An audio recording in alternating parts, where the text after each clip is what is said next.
Bonjour et bienvenue sur le plateau des rendez-vous ACV, le magazine qui vous en dit plus sur la pensée cycle de vie dans les filières. Aujourd'hui, je vous propose de faire le point sur les produits aquatiques. La filière des produits aquatiques a identifié les problématiques environnementales auxquelles il était important d'apporter des solutions. Dans un premier temps, les réponses se sont focalisées autour des sites de pêche et des sites industriels de fabrication. Dès lors, actions et solutions mises en place s'axent le plus souvent sur des approches monocritères. Analyse de la logistique et approches flux telles que la gestion des coproduits.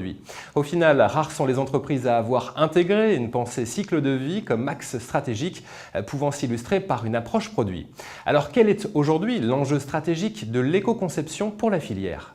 L'analyse des cycles de vie et l'éco-conception est un maillon important du développement de la filière, parce qu'elle répond à des attentes du marché, des consommateurs, et donc c'est un bon moyen, puisque le pôle est là pour aider les entreprises à mieux valoriser leurs produits dans un environnement qui est à l'international extrêmement concurrentiel. C'est un moyen de sécuriser les consommateurs et de faire de nos entreprises des entreprises d'excellence qui puissent apporter la meilleure valeur ajoutée et donc avoir un développement économique plus intéressant par le biais de la maîtrise de l'éco-conception et de l'analyse des cycles de vie des produits. Pour la filière des produits aquatiques, l'éco-conception est de toute évidence un levier de différenciation par rapport à la concurrence internationale. Mais pas seulement, c'est aussi un outil qui permet de répondre aux attentes des consommateurs et de les informer sur les produits.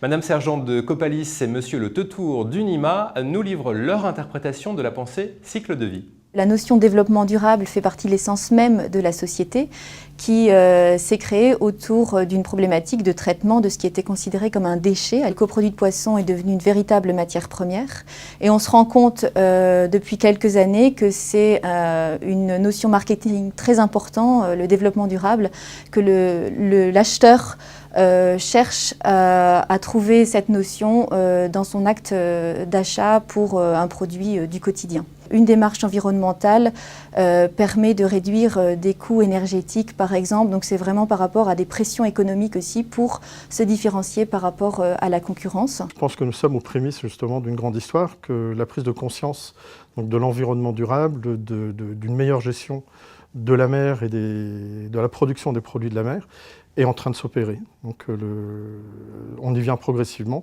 mais on y vient de façon certaine. C'est une philosophie du groupe depuis 40 ans. Donc, qui intègre la partie donc, environnementale et sociale et dont on a vraiment très à cœur. Voici à présent deux entreprises qui intègrent la démarche environnementale depuis toujours. Elles constituent même leur ADN. Seulement dans les actions quotidiennes, comment se traduit cette différenciation stratégique ? Les actions qui ont été mises en place par Copalis ont débuté par un bilan carbone parce que pour la société c'était important de voir quel poste pesait le plus au titre de l'environnement. Et là très vite on s'est rendu compte que d'un point de vue énergétique on avait des efforts à faire en termes de consommation de gaz par exemple. D'un point de vue plus concret, on a mis en place en 2010 la collecte des glaces usagées, donc les glaces qui servent à réfrigérer les filets de poissons lors du transport des poissons en caisse n'étaient pas traitées. Et donc en tant que coopérative, Copalis a organisé une collecte des glaces usagées sur la zone portuaire de Boulogne-sur-Mer. Avec les frigories de fonte de glace, on va refroidir notre station d'épuration. Dans les actions mises en place aujourd'hui par Unima sont nombreuses. Nous pouvons parler donc de la plantation donc des mangroves, replantation aux abords de nos usines de production. C'est également donc, la plantation des espèces locales à Madagascar et ici donc l'intégration dans un parc paysager ISO 14001 de l'usine Unimafray. Et également, donc, nous avons mis en place depuis un certain nombre d'années, 2008 je crois, donc, le bilan carbone de l'usine que l'on essaie de compenser par les plantations à Madagascar. Cela va donc bien au-delà d'une pensée, d'une philosophie. Pour ces entreprises, il s'agit bien d'une réalité pragmatique basée sur des programmes et des projets d'amélioration effectifs. Alors restons pragmatiques, que faut-il développer comme moyen pour réaliser ces actions ? Chez Copalis, pour mettre en place les actions environnementales, on a été accompagné par exemple pour le bilan carbone par la CCI Côte d'Opale et avec l'aide d'un bureau d'études, donc on a mis en place ce bilan carbone. On est aussi beaucoup accompagné au quotidien par le pôle Aquimel à Boulogne-sur-Mer. Quelque chose d'assez unique je pense et puis de très intéressant pour faire prendre conscience à l'ensemble de la société l'importance de la notion environnementale. On a ajouté des paramètres environnementaux dans le calcul de l'intéressement. C'est-à-dire que chaque salarié sait que ces actions environnementales vont avoir un impact sur l'intéressement qui va toucher en fin d'année. Ces actions ont été mises en place par notre directrice qualité, qui est directrice qualité et environnementale donc, du groupe Unima. C'est également par des formations, par des partenaires tels que Aquimer, qui nous aident donc, au développement et à la mise en place de ces dossiers. Également, nous sommes rapprochés d'une ONG telle que WWF, qui peut nous conseiller dans notre gestion de Madagascar et de l'aquaculture.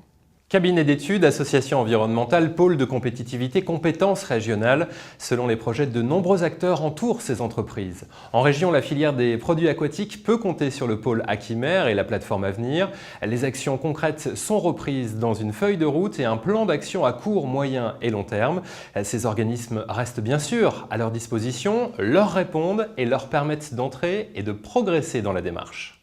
Si on travaille sur le cycle de vie, il faut avoir un suivi global du produit, pratiquement de sa capture jusqu'à sa consommation, mais en même temps, on est obligé de prendre en compte les problèmes spécifiques de chaque élément de la filière. Le rôle d'Aquimer dans cette logique est d'accompagner, enfin d'identifier les problématiques au sein de la filière et d'accompagner les entreprises. Un levier stratégique grâce auquel vous pourrez anticiper, mieux maîtriser votre chaîne de valeur, vous différencier sur votre secteur. Voilà ce que vous réserve la pensée cycle de vie.